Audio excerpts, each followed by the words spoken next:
Chapter 8, Part 2 starts out with species interaction, competition, predation, and probably a few words you've heard before. Again, back to biology, commensalism, parasitism, all that good stuff. So, let's roll. Interspecific competition, interspecific, not intra, but interspecific competition is competition between two different species. Happens all the time. For shared or scarce resources, they may be competing over food, sunlight, water, soil, or even a space to live. One species may leave or shift its feeding habits for that matter too. If not, if it gets outcompeted, of course, it's going to die out and become extinct as a species. Just a little diagram that's real important here is something called resource partitioning. What happens is, in the diagram, we have a little region of overlap. So maybe two birds, for example, living in a pine tree, get along, they can share some of the resources, but as a rule of thumb, one species hangs out over here, one over here. If we draw a, oh, look at smiley face. If we draw a pine tree, what that would look like, this poorly drawn pine tree, what that would look like is one little birdie lives here, one little birdie lives here, maybe overlap a little bit, but for the most part they are totally separate. This also gets into something called specialization. What happens is one species, of course, being over here, one being over here, completely separate, no overlap. They specialize in one region. Again, the threat or the bad part of that is it's easy. So here's resource partitioning. There's the tree example, a little bit better than my drawing. Some species who are competing evolve specialized traits. You can see the bird at the top, or top left rather, lives in this top region right here. This bird maybe overlap a little bit, but kind of lived over in here. This bird right here, kind of a different region. This bird a little bit more in the middle, center, he's happy. And then this one may partake in the bottom for some reason. They're sharing a resource, but they're partitioning it up. Think about partitioning as when you partition a room, you kind of divide it out in segments. Predators versus prey. Predators are the ones that are eating something else. They can fly to get their prey. They can use pursuit. They can use ambush. They can use camouflage, or maybe even venom, like that lovely coral snake. Prey, the way they get around, if you notice right here, an outline, like from the famous movie Finding Nemo, that's Mr. Johansson. There's actually a fish in there. He is using camouflage to avoid his predator. Maybe they move fast. Maybe they have a shell that protects them. Chemicals to poison. Maybe spines, like a porcupine. Maybe they smell, or a cactus on the spines, by the way. Like a skunk, it smells really bad. Maybe their tails fall off like some lizards. They taste bad. Like the Asian beetle that we have around here that's invasive, they tend to taste really bad. So once birds eat them, they don't eat them again. Or they have clouds of ink. Just a couple here. Spanworm, for example, what it does is it looks like, it's the one in the upper left right here. What it does is it mimics a twig. This one right here, wandering leaf insect, of course, what it means at being avoided, being eaten is it actually looks like a leaf. The bombardier beetle actually sprays acid out of its butt. Foul-tasting monarch butterfly, poison dart frog, these are the ones in the African tribes. They just put a little of their skin secretions, the poison on it, and voila, it can kill its predator. Viceroy butterfly, actually, its technique, this guy right here is really smart because he mimics this guy right here. And what it does is, once a bird eats this first one, the monarch butterfly, it looks at this guy and says, whoa, tastes bad, I'm not going to eat it. But he doesn't actually taste bad, he just mimics. This guy right here, of course, this moth kind of looks like a big evil thing with eyes.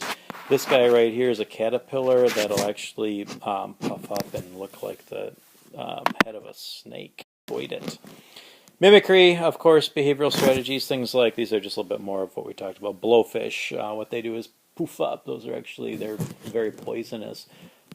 Their spines have some poison in them. Peacocks, of course, poof their feathers. They also use that for mating. Warning coloration, as I said. Bioprospectors, kind of the idea within science of looking for natural pesticides. So what happens is there's some plants that actually will release natural pesticides, as I said, like nicotinoid, which is actually in It's a chemical that's given off by tobacco as a natural pesticide that was discovered, and now we're genetically splicing that into other crops, which but can be bad too. All right, 8.4, parasitism, mutualism, magical commensalism. Parasites live on or in another species. Now, parasites generally harm their host but rarely kill it. Think about it. You don't want to kill where your food source is coming. Great example of parasites in the Great Lakes are the sea lamprey. Huge creatures that came through the St. Lawrence Seaway at one time. And what they do is latch onto our trout and salmon, which is actually kind of decimating a population out there real bad. Tapeworms, ticks, you've all probably had a wood tick before. Fleas, mosquitoes are all deemed parasites. A couple examples of living together symbiotically, the oxpecker and the black rhinoceros. The birds right up here, they get food off the back of these rhinoceros. You can see clearly these little bugs that are on there. So the birds get food, and the rhino actually has very poor eyesight. So as soon as those birds fly off, it alerts that rhinoceros that there might be danger around. The old clownfish and sea anemone, made popular by my man Nemo. What happens is the clownfish, of course, has a gelatinous material, I believe, around it. It will not get stung by the sea anemone. It actually will bring, it's kind of a sloppy eater. Think of that kid that's a sloppy eater at lunch. What happens is it'll bring and drop food off into the sea anemone to eat. So it's a win-win. We also have, with roots, oftentimes a fungi will live inside the roots and benefit. It'll actually give a place for the fungi to grow, and it actually increases surface area so that plant can actually absorb more water and nutrients.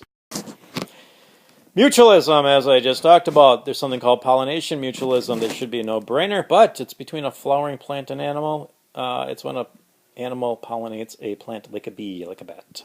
Nutritional mutualism, sorry. Algae and fungi living together. Another example, that's actually a very good example. Lichen is actually tends to grow like on the side of a tree or even on a rock, and it's a symbiotic relationship where algae provides the food and fungi provides the growing space for that algae to live, and plus fungi will absorb water from its environments for that algae. Gut inhabitant mutualism is what we've got going on in our intestines. We've got bacteria that lives in our intestines. We provide it food. It pulls out the minerals and vitamins that we need to live. Last one is commensalism. This is a one-way street. One species benefits, but it doesn't do anything for the other. The giant redwood, look at that gar in there, how huge these trees are. I have not yet been out to the giant redwood region, but that's something on the bucket list for me. What happens is we have this redwood sorrel, which is a plant, and it grows in the shade of a redwood. It needs constant shade. It lives like at the base, like down in this region down here, it'll live. And what happens is if it gets real sunny, of course, it actually kills it.